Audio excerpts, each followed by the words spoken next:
اب دیکھیے مومنین تو اپنی طور پر علماء سے بہت پوچھا گیا کتنے دسترخوان امام حسن ہے، دسترخوان حضرت علی اصغر ہے، اور دسترخوان جو سفرہ ام البنین ہے، اور اس کے علاوہ دسترخوان رقیہ ہے، اور عربوں کے اندر دسترخوان امام زمانہ ہے، امام حسن کا جو سفرہ ہوتا ہے وہ ہے، کتنی زیادہ آپ کو نظر آتے ہیں، اور سب کو علماء نے ریکمینڈ کیا کہ سارے ہونے چاہیے. لوگوں کی باتوں میں ہرگز نہ ہے کہ نہیں یہ نہیں اور وہ نہیں، اب تو ہر جگہ دسترخوان، ہر وقت کھانے، کوئی مسئلہ نہیں ہے اس کے اندر. بہت ریکمینڈ علماء نے اس میں کیا ہے.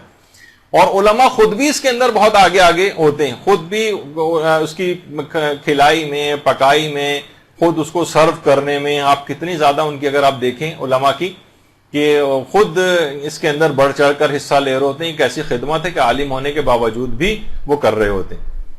یہ آیت اللہ باقر الحکیم شہید ہیں، یہ خود لوگوں کو کھانا کھلایا کرتے تھے، اس طرح سے نکال کے دیتے تھے.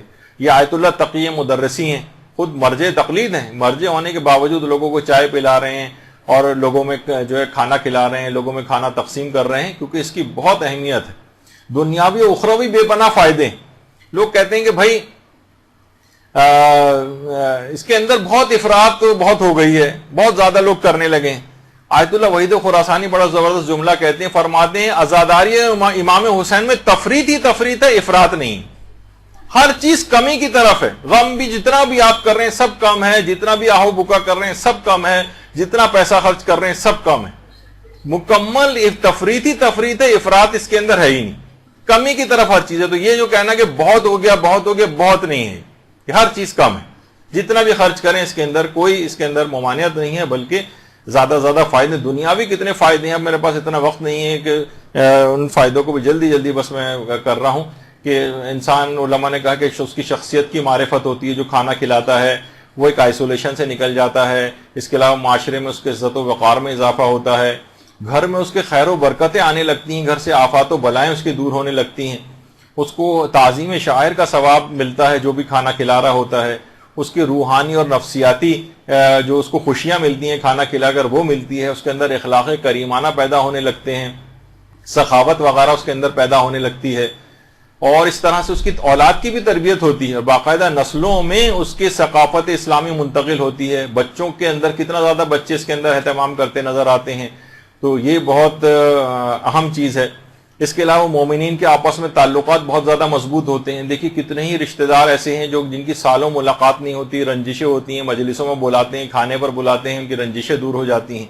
معاشی حالات جو ہے انسان کے بہت جو ہے وہ اس کے اندر بہتری آتی ہے.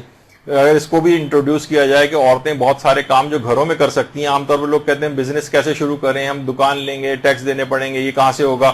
گھروں پہ عورتیں ہی کام شروع کریں، مجالس ازا کے تبرک بنائیں، گھر سے سپلائی کریں. کتنے لوگ جنہوں نے کام شروع کیا ہے. اب کیا ہے کہ زیادہ تر غیر مومنین افراد کی آپ خدمات لیتے ہیں، پیسہ بھی ان کے پاس جاتا ہے، اکثر اس میں سے دشمنان اہل بیت بھی ہیں. اپنے مومنین کی معاشی حالت بہتر ہوگی. روایات میں بھی ہے کہ اونٹ کے کوہان میں چھری اتنے جلدی اثر نہیں کرتی جتنا رزق ان لوگوں کے لیے آتا ہے جو دوسروں کو کھانا کھلاتے ہیں. رزق میں اس کے بہت برکت ہوتی ہے.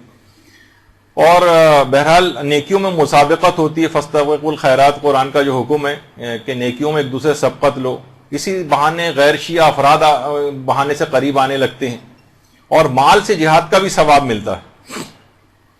اور اخروی لحاظ سے دیکھیں تو حجوں کا ثواب ملتا ہے آپ کو. پیغمبر اسلام نے ایک دفعہ ارشاد فرمائی یہ بات کہ حج مبرور کی جو جزا ہے وہ سوائے جنت کے کچھ نہیں. لوگوں نے کہا کہ یا رسول اللہ حج مبرور نیک لوگوں کا حج کون سا ہے؟ امام نے فرمایا اطعام الطعام و افشاء السلام. لوگوں کو کھانا کھلانا اور سلام کو عام کرنا. اس سے جو ہے وہ حج مقبول شدہ جو حج ہوتے ہیں نیک افراد کے ان کا ثواب ملتا ہے. اور روایت میں آیا کہ جو بھی شخص مومن کھانا کھلائے گا اللہ اسے طعام جنت سے سرفراز کرے گا، اس کو نار جہنم سے نجات ملے گی اس کو. اور صرف پانی پلانے سے اس قدر نامہ اعمال بھاری ہوتا ہے کہ 70,000 نیکیاں فقط اس شخص کو جو پانی پلا رہا ہے، سبیل لگا رہا ہے، اس کو حاصل ہوگی. اور اولاد اسماعیل میں سے 10 غلام آزاد کرنے کا ثواب اس کو دیا جائے گا.